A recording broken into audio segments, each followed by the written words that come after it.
10 जुलाई 2014 को तत्कालीन वित्त मंत्री अरुण जेटली साहब ने अपनी बजट स्पीच में कहा कि हाँ, हम ओआरओपी लागू करेंगे।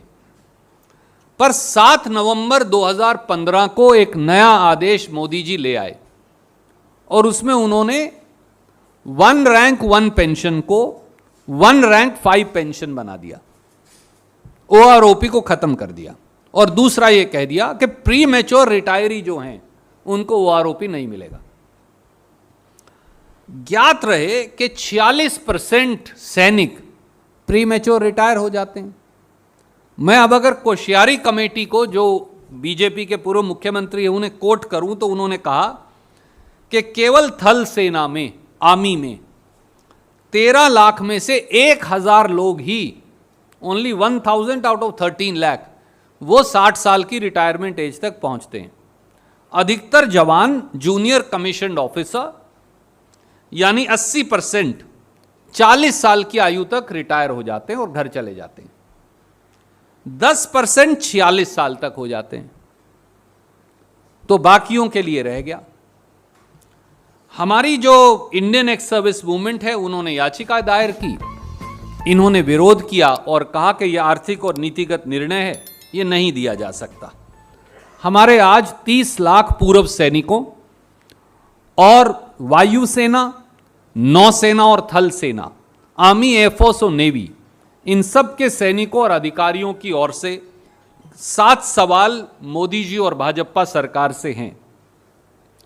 क्या 30 लाख पूर्व सैनिकों को 1 रैंक 1 पेंशन से जानबूझकर वंचित करना देश की सेनाओं से विश्वासघात नहीं? नंबर 2, क्या कारण है कि मोदी सरकार ने सुप्रीम कोर्ट में ओआरओपी का विरोध किया?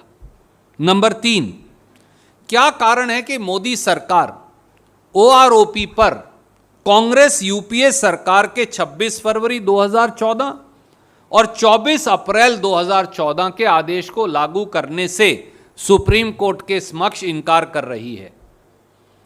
नंबर 4, क्या कारण है कि मोदी सरकार ने तत्कालीन वित्त मंत्री पी चिदम्बरम जी के कोश्यारी कमेटी के अनुरूप ओआरओपी लागू करने की 17 फरवरी 2014 के संसद के पटल पर किए गए वादे को यह कहकर सुप्रीम कोर्ट में ठुकरा दिया कि यह सरकार का निर्णय ही नहीं है? साथियों, ये आपकी सरकार कह रही है कि बजट स्पीच जो है वो सरकार का निर्णय नहीं होता। 5वां, क्या कारण है कि मोदी सरकार ने तत्कालीन रक्षा मंत्री ए.के. एंटनी जी द्वारा 26 फरवरी 2014 को की लिए गए निर्णय को सुप्रीम कोर्ट के समक्ष यह कहकर ठुकरा दिया कि यह सरकार का निर्णय नहीं है? 6वां सवाल, क्या कारण है कि यूपीए कांग्रेस सरकार द्वारा ओआरओपी सभी हमारे पूर्व सैनिकों को देने के निर्णय को बावजूद मोदी सरकार ने इसे बदल दिया और इसे लागू करने से इनकार कर रही है? और 7वां और आखिरी सवाल कि क्या 5 राज्यों में छाती ठोककर ओआरओपी लागू करने के निर्णय के बदले वोट बटोरना महज एक चुनावी जुमला था?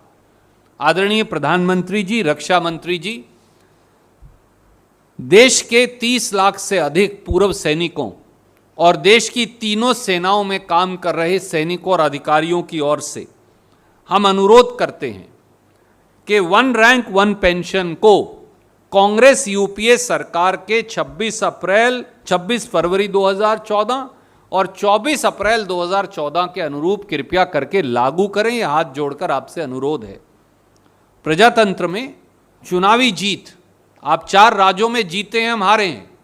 प्रजातंत्र में चुनावी जीत वादे करने के लिए होती है, ना कि सैनिकों, पूर्व सैनिकों को छलने के लिए। उम्मीद है कि सरकार इस पर पुनर्विचार करेगी और मैं केवल सुप्रीम कोर्ट के निर्णय के एक पैरा की तरफ आपका ध्यान आकर्षित करूंगा।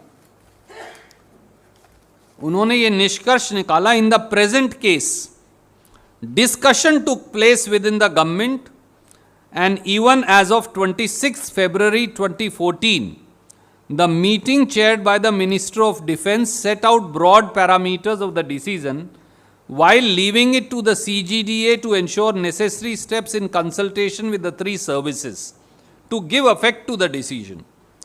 The meeting envisaged that family pensioners, etc., all this is clearly suggestive of the fact that in the evolving decisions which were taking place, a formulation of the precise modalities were finally accepted on 7th November. अब साहब इससे स्पष्ट निर्णय तो कोई हो ही नहीं सकता। शायद अदालत को ये पत्र कभी दिखाया ही नहीं गया। जब साफ निर्णय किए गए और साफ निर्णय करके ओआरओपी कैसे लागू होगा, उसकी क्या फाइनेंशियल इम्प्लीकेशन है, किस किस को कैसे मिलेगा, इस पर एक नहीं दो नहीं बाकायदा उन्होंने A to N, the OROP will be implemented in the following manner, it says, and A to N, then it says इस तरह से ये लागू होगी और ये फाइनेंशियल इम्प्लीकेशन है। तो ये देश के सैनिकों से विश्वासघात है और मोदी सरकार को देश के 30 लाख सैनिकों से जो वादे उत्तराखंड में किए, उत्तर प्रदेश में किए, गोवा, मणिपुर, पंजाब में किए, उन्हें लागू करना चाहिए बजाय उनसे छल, धोखा और विश्वासघात करने के। ये हमारा अनुरोध भी है और ये देश के सैनिकों की आवाज़ भी है।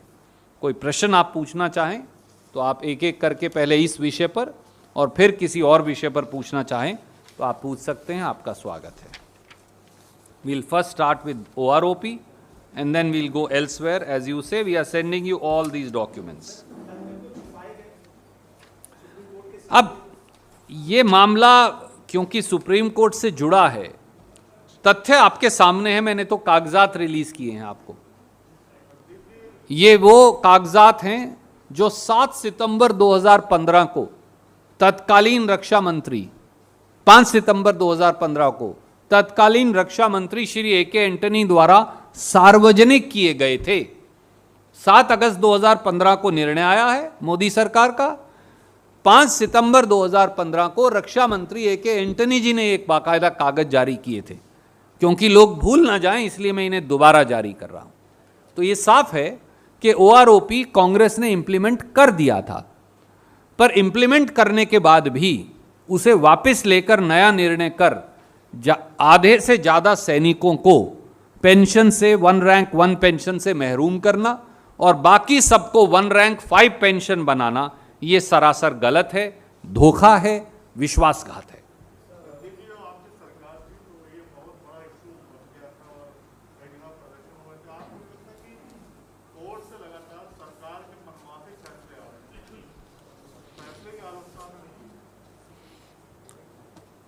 सुप्रीम कोर्ट का यह निर्णय उचित नहीं, क्योंकि यह तथ्यों पर आधारित नहीं।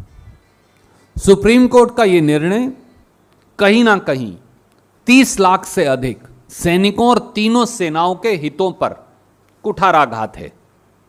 सुप्रीम कोर्ट का यह निर्णय सरकार द्वारा नीतिगत निर्णय की दलील देकर और आर्थिक बोझ सरकार पर ना पड़े ये दलील देकर, और अदालत निर्णय ही नहीं कर सकती इसका, ये दलील देकर उसके बाद ये निर्णय आया है।